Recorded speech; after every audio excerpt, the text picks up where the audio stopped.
Oke guys, so welcome back to our channel Independent Training. Kali ini kita akan melanjutkan series yang mungkin udah lama banget ditunggu-tunggu terkait tentang tips. Nah, memang tips ini beberapa masukan dari teman-teman Independent Training yang meminta untuk gimana caranya supaya interview kita bisa lancar, terutama apa yang sebetulnya perlu dipersiapkan sebelum kita sampai ke dalam tahap interview. Sebelum kita bahas lebih lanjut, seperti biasa teman-teman jangan lupa untuk subscribe, like, dan komen. Oke guys, sekarang kita bahas boosting up your career interview bersama Independent Training. Sebelum kita sampai ke substansi interview, maka dibutuhkan apa yang namanya CV. CV itu sudah sampai duluan kepada pemberi kerja dibandingkan visi kita. Sehingga CV itu merupakan representasi dari kualitas diri kita, terutama dari sisi pendidikan formal, pendidikan non formal, kompetensi, dan kemampuan kita dalam berorganisasi. Sehingga penting sekali untuk menyusun CV sampai ke dalam tahap interview. Ada beberapa penekanan di sini. Yang pertama adalah data dan informasi diri harus lengkap. Kemudian data dan informasi diri tolong gunakan alamat email yang memang dipakai, yang memang saat ini masih aktif, nomor telepon untuk bisa selalu mudah untuk dihubungi. Kemudian juga terkait tentang data-data diri yang memang relevan untuk disajikan, termasuk dalam hal ini adalah foto. Biasanya foto memang diminta, dan biasanya tanpa kita menyampaikan secara khusus, kita sudah sampaikan submit di dalam CV. Berikutnya adalah yang kedua adalah pendidikan formal. Memang ini mungkin agak berbeda kalau teman-teman melihat rujukan yang lain, bahwa ada yang memasukkan job desk terlebih dahulu ataupun pekerjaan kita sebelumnya. Menurut saya pendidikan formal itu adalah satu hal yang fundamental, karena pendidikan formal ini adalah bentuk dari membangun pola pikir yang sistematis dan menggunakan asumsi ilmiah kita dalam berbicara. Kemudian pendidikan non formal yang relevan. Artinya apa pendidikan non formal yang relevan itu? Seperti sertifikasi, kemudian kalau kita mengikuti pelatihan-pelatihan yang memang kita mendapatkan sertifikat secara khusus terkait dengan kompetensi keilmuan kita. Yang berikutnya adalah pendidikan non formal penunjang.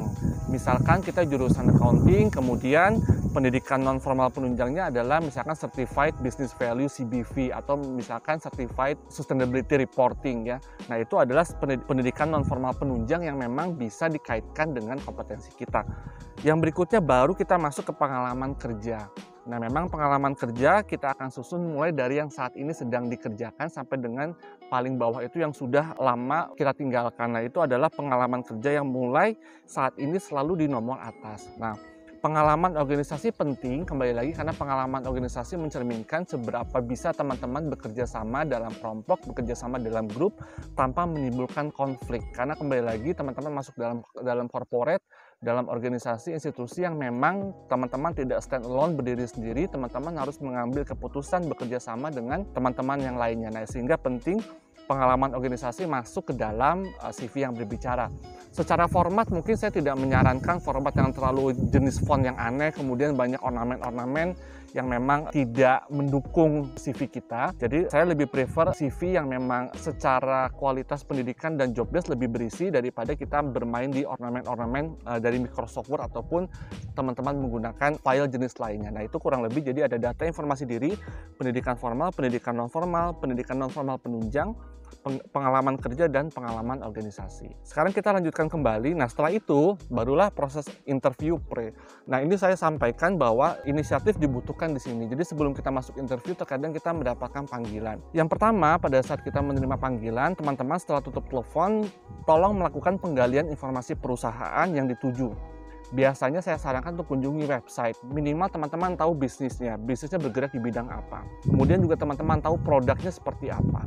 Teman-teman juga akan tahu struktur organisasinya seperti apa. Teman-teman minimal juga tahu bagaimana sejarah perusahaan itu bisa berdiri sampai dengan saat ini.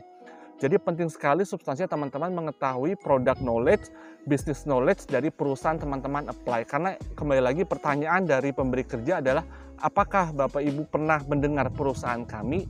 Jangan sampai Anda menjawab belum pernah ya. Itu jawaban yang sangat tidak expect sekali oleh pemberi kerja, seolah-olah kita tidak melakukan search engine sendiri bagaimana kita mau datang kemana. Nah, itu pentingnya penggalian informasi. Yang kedua, selalu bawa kelengkapan hard copy. Karena biasa pada saat kita mensubmit CV kita, lamaran kita tidak sertakan dokumen penunjang aslinya. Ya, sehingga kalau saya terbiasa untuk membawa sekalipun tidak diminta. Yang ketiga, inisiatif bertanya pada saat ditelepon dengan asumsi tidak by email ya. Pada saat interview, tes apa saja yang akan dilakukan apabila ada. Yang kedua, misalkan kita perlu membawa kelengkapan lainnya, tolong tanyakan. Jadi tidak hanya sekedar menerima telepon, kemudian datang, kemudian kita tidak membawa sesuatu yang memang dibutuhkan.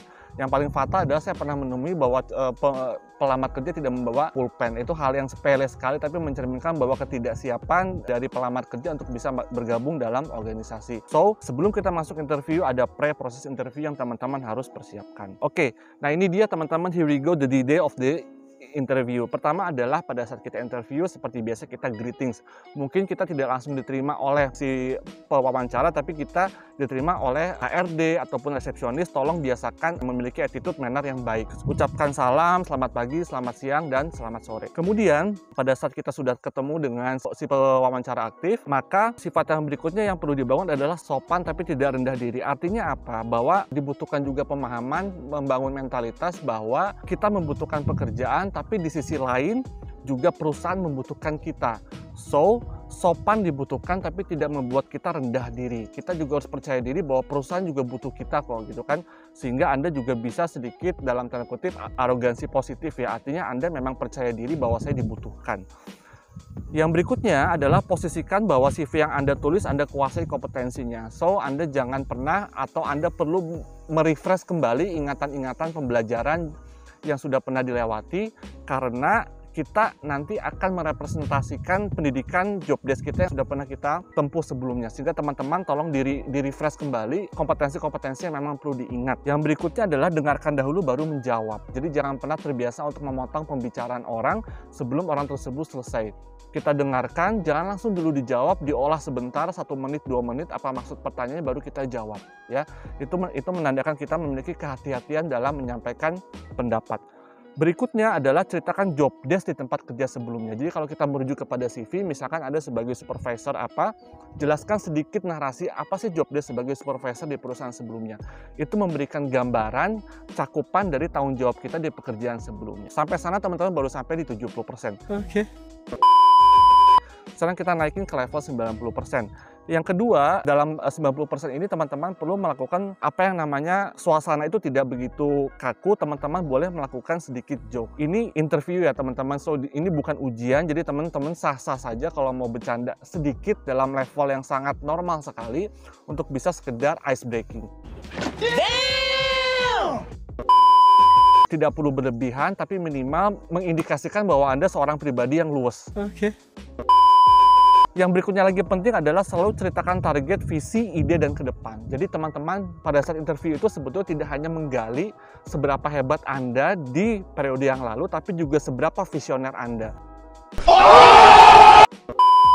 Perlu Anda ingat, pengambil keputusan pemimpin top management itu memiliki visioner yang memang cukup baik sekali. Nah, itu perlu disampaikan target, visi, dan ide Anda ke depan, baik itu untuk perusahaan yang Anda tuju maupun perusahaan yang sudah pernah Anda tempuh. Yang berikutnya adalah quick learner. Kalau ini bagi teman-teman yang baru pertama kali first experience bekerja, sampaikan 3 hal. Saya seorang yang quick learner, mudah beradaptasi, dan bekerja dalam grup. Ya. Mudah beradaptasi artinya dengan budaya yang ada, bekerja dalam grup artinya teman-teman bisa bekerja sama tanpa meng-create konflik, tanpa ada superioritas ya. So quick learner, mudah beradaptasi dan bekerja dalam grup, itu menjadi penting. Oke. Nah, sekarang kita sampai ke dalam pencapaian 100% kita. Yang pertama adalah pahami job desk yang Anda target saat ini. Anda apply ke perusahaan dengan target untuk menjadi supervisor, pahami.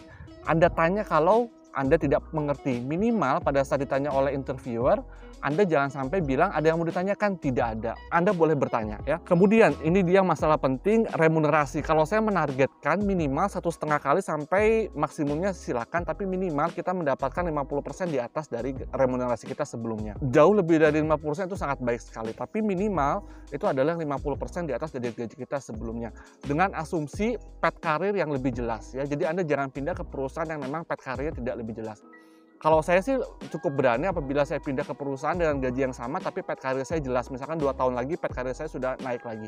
Nah, itu dibanding perusahaan saya sebelumnya, misalkan saya tidak ada path career tapi gaji sama ya. Karena kembali lagi yang di feeding tidak hanya masalah dompet kita saja, tapi juga pemikiran dan kompetensi kita harus berkembang ya. Berikutnya adalah tolong pahami kontrak, baca perlahan ya. Artinya apa? Kalau Anda tidak sanggup membaca saat itu juga, minta izin untuk dibawa pulang dan nanti akan dikembalikan. Anda jangan pernah menandatangani sesuatu yang tidak pernah dibaca pasal per pasal, klausal per klausal, karena itu adalah perjanjian Anda ke depan dan mengikat sifatnya ya. Hati-hati dengan sanksi yang sudah ada di dalamnya. Yang terakhir adalah sebagai penutup semuanya, sampaikan greetings penutup. Sampaikan bahwa Anda excited sekali dengan proses interview yang sudah berjalan, tidak berlebihan, bahwa ini adalah proses yang challenging, bahwa ini adalah proses yang menarik, dan ini memberikan nilai tambah bagi saya sebagai pelamar kerja. Sampaikan seperti itu manfaat dan rasa excitement Anda dalam proses interview tadi. Itu kurang lebih teman-teman bagaimana proses interview kita yang level 70%, 90% sampai dengan 100%. Semoga bermanfaat, karir teman-teman sukses terus, dan stay terus di channel Independent Training.